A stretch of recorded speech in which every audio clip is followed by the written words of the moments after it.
जातीय राजपथरे दुई कार मध्यरे मुहांमुही धक्का होईछि। आउ एही भयंकर दुर्घटना रे 7 जनक जीवन जाइछि। सेहीपरि 10 रु अधिक लोके आहत मध्य होइछन्ति। एपरि मर्मन्तुद सड़क दुर्घटना घटिछि मुंबई नागपुर समृद्ध जातीय राजपथरे। मिलिथिबा सूचना अनुसार गतकाली विलंबित राति रे समृद्ध जातीय राजपथर कनाबंची गाँ निकटरे ही दुर्घटना घटिछि। एक एटिगा कार नागपुर रु मुंबई जाउथबा बेले भूल पार्श्वरु आसुथिबा एक स्विफ्ट डिजायर कार सहित मुहांमुही धक्का होइथिला। आउ एही दुर्घटना एते भयंकर थिला जे कार रे बसिथिबा यात्री माने बाहरकु छिटिकी पड़िथिले।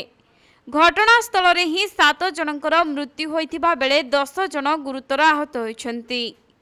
खबर पाई पुलिस घटनास्थल रे पहुंची आहतंकु उद्धार करी निकटस्थ हॉस्पिटल रे भर्ती करिछि।